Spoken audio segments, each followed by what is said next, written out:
One of the most important things that I can do for my business is go to conferences. I am an extrovert.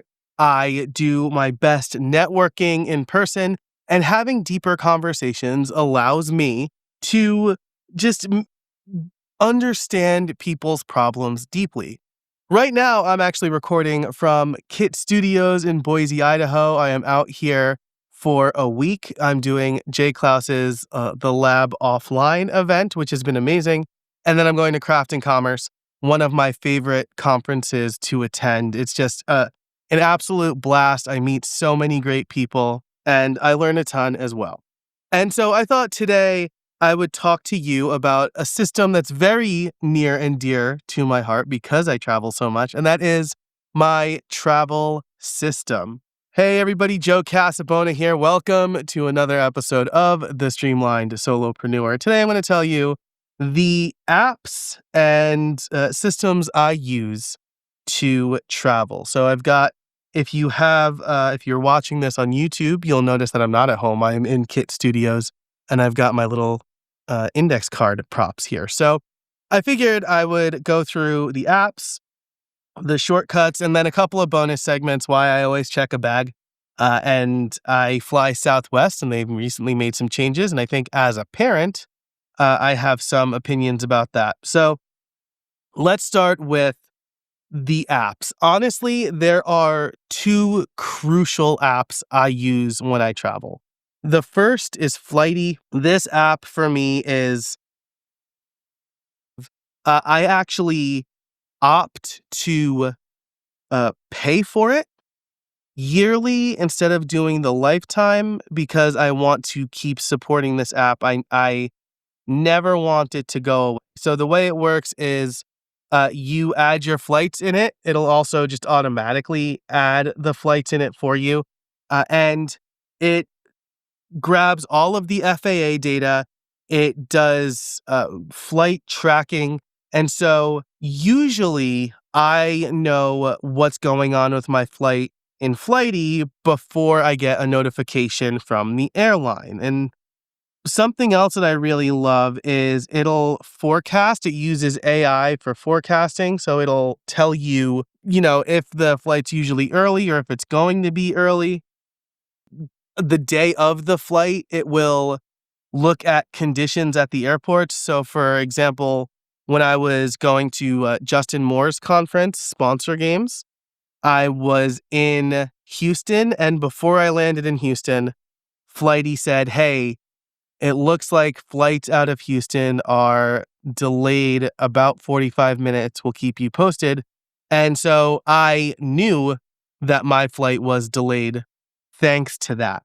So you can track all of your flights. You can share your flights with friends and family. It tells you if you have a connection, how long you have.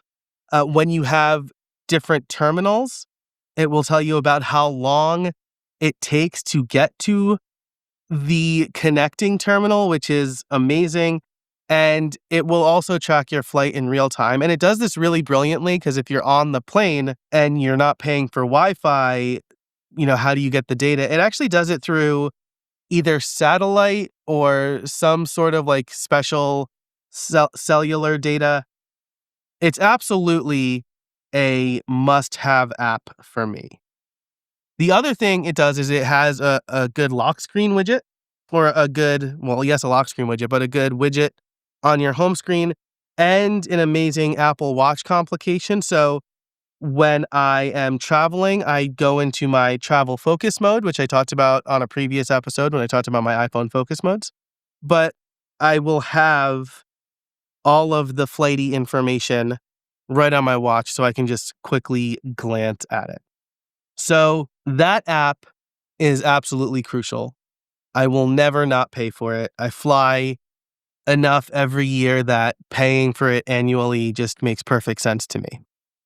The other crucial app, so I'll show you what I have going on. If you're watching the video, you can see this, but this is, I'm showing my home screen on the iPhone in my travel focus mode. And you can see, if you're watching the video, you can see, I'll walk through these. It's the Lift widget. a widget that shows the time at home, the Flighty widget, the Google Maps widget, and the Apple Notes widget. And I've really, I use a lot of notes apps. I have Obsidian, I have Notion, I have Tot, but I've really gotten into the habit of using Apple Notes for a lot of things. It's just like the fastest way to do entry, and it's got a nice widget.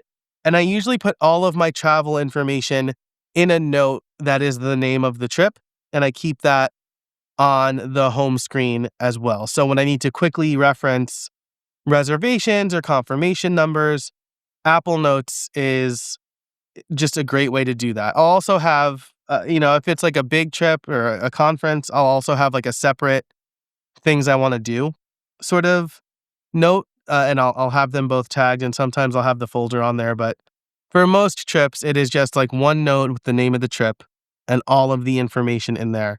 And since Apple Notes rolled out, the ability to collapse headlines, it just makes things a lot easier too. So huge fan of Apple Notes for this stuff. It's really simple. It's easy to share, copy and paste. And when I do family trips or trips with friends, I share those notes with those folks as well so that we can collaborate there. So not a lot to say there, but it's just like, I'd be remiss if I didn't mention that because it is such a crucial part of my travel system. The other crucial part of my travel system is a shortcut I built called this new trip. I'll walk you through the tasks it does. So the first thing it does is it asks for the name of the trip. So in this case, it would be Craft and Commerce. Asks for the start date, asks for the end date, and then it calculates the number of days. Based on the number of days, it will add that trip to my calendar, and then it will run a shortcut called Packing List Extravaganza. And the Packing List Extravaganza shortcut is a big, complicated shortcut. I got this from David Sparks, actually, over at maxsparky.com. And I modified it for my own uses, but it'll ask me like the type of trip and what I want to pack. And then it'll take the number of days the trip is and then calculate like how many shirts, how many shorts, how many, undergarments and stuff like that. And it'll generate a full packing list in reminders for me. So I don't have to think about what I have to pack. I have a shortcut that generates all of that for me. And then the last thing it'll do is create a new project in Todoist for the trip. And it'll use a template I like that'll have like pre-trip tasks, during trip tasks, and post-trip tasks, so that I always have an idea of what I'm doing when I'm traveling and the things I need to prepare for. And maybe you're wondering like, why are you using reminders and Todoist? Reminders, again, like when I'm doing a family trip, it's really easy to share that packing list with my wife. And Todoist is like where all of my work projects are. So that's really the main reason that I have both, right? Todoist is for my work projects for the most part, and then reminders is for more personal stuff. And so that's Flighty, Notes, my travel shortcut. And I know I talked about my focus mode more or in a previous episode, but the focus mode for me is really important. It has, I silence like all of my at-home notifications. So like my security cameras and like my Roomba and stuff like that. So I'm only really getting the notifications I need. It's got all of the travel widgets front and center. And like I said, it's got the time at home because when I'm changing time zones, I want to make sure that I'm not FaceTiming my kids too late. And so I really like that. I'm here for a conference, and I also have a conference focus mode. I stopped doing this for a while, and then I saw the value in it again for this conference. And so what I did was I used to have in this focus mode, the QR code, my own QR code, like for my website and like a nice meeting you page on my lock screen, but I usually had other widgets on my lock screen. And so now I'm using a Widgetsmith widget to just show a single photo of the QR code. And then again, that travel note, I actually have a travel smart folder. And so it'll just pull what's in there. And then I have any crucial communications apps. So for this one, Craft and Commerce has its own app. and then WhatsApp, because that's what Jay is using for the community event, messages, and then Obsidian. And then on the other screen, I have the weather, because I always want to know the weather, the time at home, and then a couple of other helpful apps right there on the home screen. So right now it's the Photos app, probably because I like showing pictures of my kids when people ask. Whisper Memos, which I use to record my voice notes podcast, and then the phone, and Teachy Tabs, which is the most common. It's an app that is basically like 7 bookmarks, and the thing I like about that app is it maintains state. So that's the conference focus mode. I will only have that up when I'm at the conference. Otherwise, I'll be in travel mode when I'm traveling, because that has more, it has the Lyft widget and the Google Maps widget and stuff like that. So that's my whole system. Flighty, Apple Notes, a travel shortcut, which is likely in my automations database, which you can get over at streamlined.fm/automation. And then my travel and conference focus modes. So the last couple of things I want to talk about here are just like general travel thoughts. I always check a bag, and the real life where the rubber meets the road reason is because I bring my cigar stuff with me, and so I always have a lighter and a cutter, and my pocket knife, which you can't carry on a plane. And then I also usually bring my shaving kit, which is I use a straight razor or a safety razor, right, with a razor blade in it, and you can't bring that on a plane either. And so those are the practical reasons, but I want to move through the airport as easily as possible. And so I have my Waterfield backpack. I think it's called the Mezzo. They don't make it anymore, which is very sad. And in that I have, my, like low carb snacks and my charging stuff and a notebook and my iPad and, anything that I will need on the plane that I could carry on the plane. But I don't want to be lugging a second carry-on bag. I don't want to use the overhead compartments. I want everything to be able to fit under the seat, because I want to move quickly and smoothly through the airport. And I know like some people are thinking like, that's silly. You're paying $30 to check a bag for what amounts to a slightly less inconvenient trip through the airport. But it is more than that, right? I can deplane more quickly, especially when I have like a connecting flight, right? I never want to feel rushed or like I'm struggling to carry things, and I never do with my backpack. But also, I usually fly Southwest when I can. And Southwest, up until recently, allowed you to check 2 bags for free.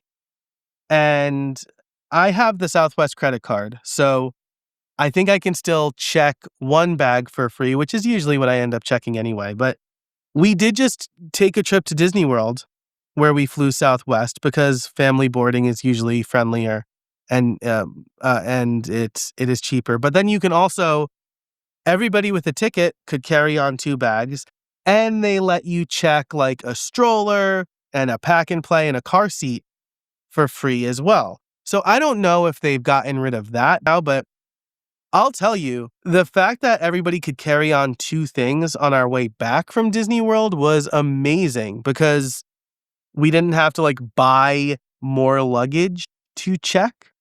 And it made things a lot more convenient. And then the kids were happy too. Like they could keep their stuff with them. And so like from a parent perspective, Southwest did kind of feel like the most family friendly airline. It was generous with the bags you can check, which when you're traveling with small kids is great. They still do the family boarding. And if you do, when I checked in, I got 2 spots in boarding group A, and they just let my kids board with me. They didn't like make us wait for family boarding, which was nice.